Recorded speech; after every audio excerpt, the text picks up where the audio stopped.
35 కిలోల పుదీనా పలావ్ ఎలా తయారు చేయాలో చూసేద్దాం రండి. చాలా సింపుల్ ప్రాసెస్ ఉంటుంది. వచ్చేయండి, ఇంకా వీడియోలోకి వెళ్ళిపోదాం లేట్ చేయకుండా. పుదీనా పలావ్ కావాల్సిన పదార్థాలన్నీ ఇక్కడే ఉన్నాయండి. ముందుగా 3.5 లీటర్ల ఆయిల్ పోసుకుందామండి. కిలో గీ వేసుకుందామండి. 30 గ్రాములు ఇలాచి, 50 గ్రాములు షాజీరా, 20 గ్రాములు లవంగాలు, స్టార్ పూలు 30 గ్రాములు, దాల్చిన చెక్క 30 గ్రాములు, సోంపు 20 గ్రాములు, బిర్యానీ ఆకు ఒక 30, సన్నగా కట్ చేసుకున్న ఆనియన్స్ 5 కిలోలు వేసుకుందామండి.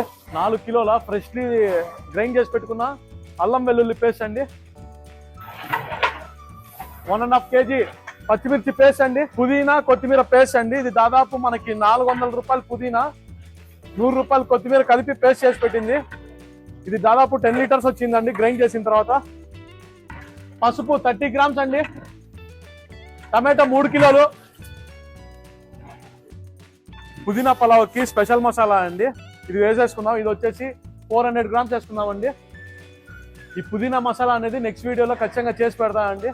సాల్ట్ 1100 గ్రామ్స్ అండి. పెరుగు 3 లీటర్లు అండి. మసాలా బాగా వేగిపోయింది. ఇప్పుడు వాటర్ పోసుకుందామండి. హాట్ వాటర్ పోసుకుందాం. మొత్తం టోటల్గా 80 లీటర్స్ హాట్ వాటర్ అండి.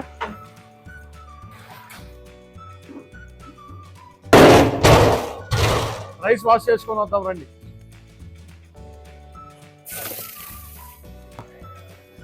వాటర్ అనేది బాయిల్ అయిపోతున్నాయండి. ఇప్పుడు రైస్ వేసేద్దాము. వాష్ చేసి పెట్టుకున్న రైస్ వేసేద్దామండి. సూపర్ అరోమా వస్తుంది. ఈ రైస్ అయ్యేలోగా please like, comment and share అండి. మీ శివ. దమ్మేసేద్దామండి. దమ్మేద్దాం. 15 నిమిషాలు high flame, 5 minutes slow flame పెట్టుకుందాం. పైన నిప్పులు వేద్దామండి. 1 అవర్ పాటు దమ్ వేసామండి. ఇప్పుడు ఓపెన్ చేసి చూసుకుందాం ఎలా వచ్చిందో.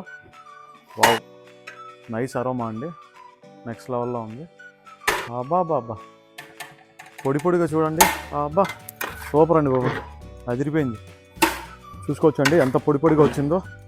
ఇలా రావాలండి. మన గుమ్మగుమ్మలాడే 35 కిలోల పుదీనా రైస్ రెడీ అయిపోయిందండి. చూసుకోవచ్చు, ఎక్సలెంట్గా వచ్చింది.